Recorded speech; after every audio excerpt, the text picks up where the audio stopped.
So you mentioned with basketball, obviously in the 90s, it was nowhere near as popular as what we're seeing now, thanks to obviously the advancements in Canada basketball. The players were in the NBA and obviously with the Right. Toronto Raptors winning. So I'm just curious for your perspective. How does it feel now looking at Canada, seeing how they've delved their attention into basketball by comparison to what it was like in the 90s? It's awesome. I mean, I can go back even further. So when I'm growing up, we had a basketball hoop on the driveway. My dad was a very good basketball player, won a couple of city championships in Toronto. I was a mediocre basketball player. I played a little, but not very well. But I loved it. So when I was growing up, we had a hoop. Nobody had a hoop. Like nobody had a hoop, and nobody talked about basketball. But then in 1995, a few things happened. In 1995, the Raptors were born. Soon thereafter, Vince Carter, a few years later, became a Raptor. Steve Nash, Hall of Famer and two-time MVP, is Canadian. He got into the NBA. So between Nash and Carter and the Raptors and Grizzlies, although the Grizzlies are gone, like everything changed. And when I was a kid, there would be maybe two or three really good college players a season. We'd have some guys at Niagara, Canisius, or, near the border, that sort of thing. And then every now and again, you'd have a really good player. But now we've had first overall picks, conference players of the year in college and major conferences. And I believe there are 21 Canadians in the NBA, somewhere around there. I know there are more Canadians than any other country other than the US, obviously. So it's really cool. It's really fun. I love Canada. I love basketball. So I love that we have so many great players.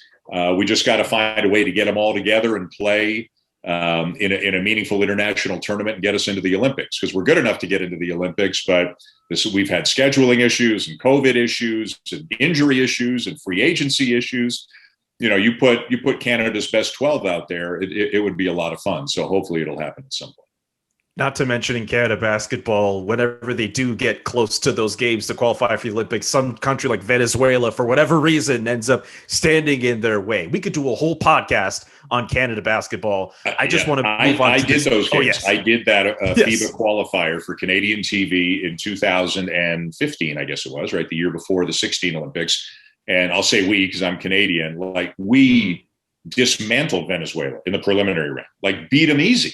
And then Canada was playing Venezuela in the semis. All they had to do was get to the final, because the top two got an automatic bid in the Olympics. And it was a very young Canadian team. Andrew Wiggins actually played. That's the last time Andrew Wiggins played for Canada.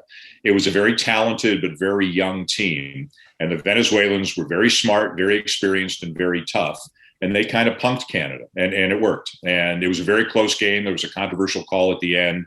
It is what it is, and Canada lost, and that really set back the program a lot. And it's been a real battle trying to get guys to play. And pre-COVID, all of a sudden, Jamal Murray, Shai Gilgeous-Alexander, and Dwight Powell's played for us a lot. Kelly Olynyk and Corey Joseph.